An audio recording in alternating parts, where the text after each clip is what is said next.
As a defensive player, it would seem to me that you would take it as a great challenge or maybe some motivation. Here comes this legendary guy. I mean, Tom Brady's not just any other guy. Tom Brady's coming to the division. You know you're going to see him twice a year. People are going to talk a lot about them and give them a lot of attention, and people will pick them to do very well. How does that affect the way you approach things? I mean, you know, everybody expects the team to do very well. I guess the difference would be when Tom Brady is at helm. I mean, he's made all of his playoffs in the last, 15 years when he was healthy. And I thought when you said you're not going to be Tom Brady, that means you're not taking a couple weeks off during training camp. I thought that's what you meant by that. Oh, no. That's, with all due respect, I think somebody like Tom Brady could show up week one and do just fine. I agree. I've seen other players. I've seen Aaron Donald show up week one and go for 12.5 sacks in a season.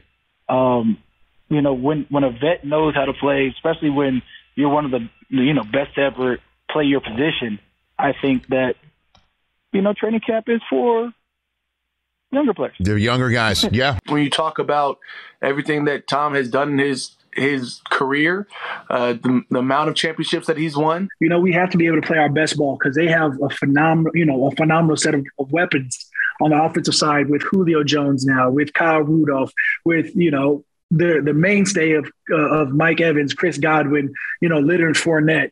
And then, Jameis leaves and they bring in I can't even say the winningest quarterback with 6 rings at the time, getting his 7th ring with Tampa. So you replace the number 1 overall pick with the greatest quarterback, most accomplished quarterback of our era in Tom Brady. So what else can you do? At this point, we know we have to put up our best game. We have no room for error. All right, so let's go to Brady. You face him now twice a year. What do you think of when you think of facing TB12 a couple times each season?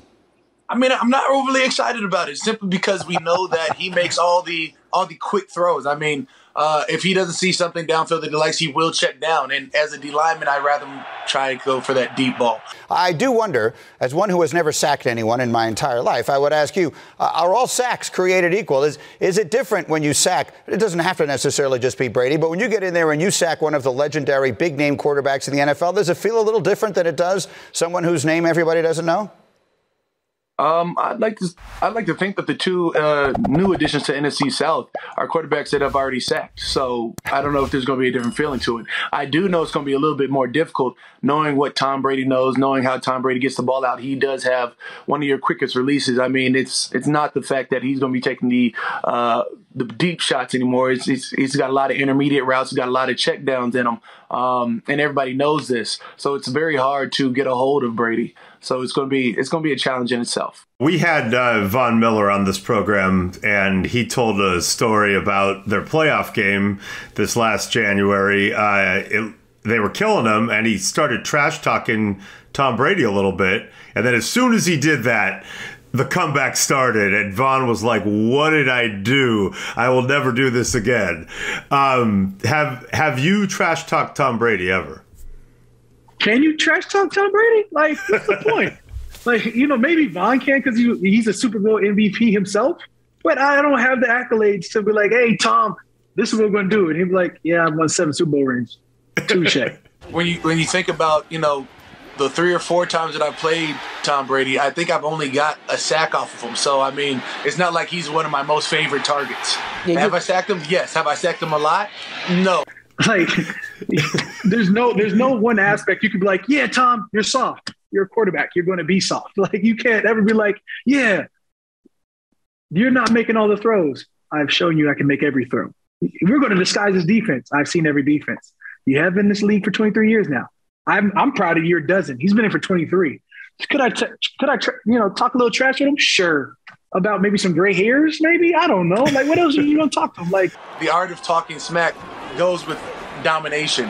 And when you're going against Tom Brady, it's always going to be a close game no matter what. You could be like, "You're only going to make $37.5 million a year when you retire off TV." Yeah. you're only going to eclipse your entire career salary in the first 8 years of your analyst deal or whatever you signed. Cam, you lived in a world for 40 days where Tom Brady wasn't in your division anymore. And now you're back in a world where he is. Right. What does he make then? What are the Tampa Bay Buccaneers with Tom Brady? I mean, you know what they are without him. I mean, Mike Evans' whole career prior to Tom Brady, he never even saw the playoffs. And I mean, that's a top-tier wide receiver talent. Mm-hmm. With Tom Brady, they win a Super Bowl this first year. They go back to the playoffs. So, I mean, they're a playoff contention-type team. And when I think about, you know, what Tom Brady does, he poses problems for defenses. He doesn't get flustered. We already know that, you know, the type of play that he does speaks for itself. How many Super Bowl rings does he have? 6, 7 at this point? 7. I'm just jealous. I'm trying to get 1. When you go against Brady, like, is there any surprises? No, I mean, he's the most, you know, probably the winningest quarterback that you're going to see in our era. You talk about 6 championship rings. That's undisputed. Cam, do you have a rival in the league? Huh? Do you have a rival in the league? Some guy that you just don't really like? Yeah, I hate Tom Brady. Jimmy Garoppolo, like all the quarterbacks that have fast releases. Matt Ryan back in like, everybody who gets the ball off fast. He's probably the second greatest quarterback of all time, right behind Drew Brees. Wow. Do you really think that? Do you really think that Drew is a better? Who's got more 5,000 yards seasons? Do you think that Drew is a better quarterback than Tom?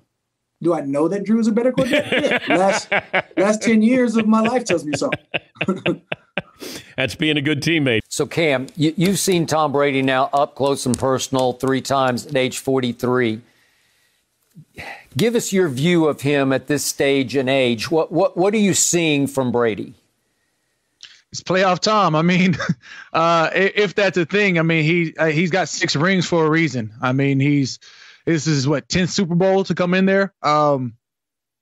When you're able to get pressure on him early, when you're able to, you know, clog up that middle, that interior pressure push is going to be huge to affect him. I mean, once he's affected, it can change the whole diameter of how you play the game. So this is just something that, you know, being aware of who he is. I mean, it's not like you have to worry about how mobile he is. He's not going to escape the pocket. He's not going to just take off and beat you with his feet, but he is going to make all the right throws. He's able to dissect the defense immediately. Do you see any decline at all in him at this age? Do you see any lack of, loss of arm strength or quickness of release? No, if anything, his release is getting faster because he knows he's not trying to get hit.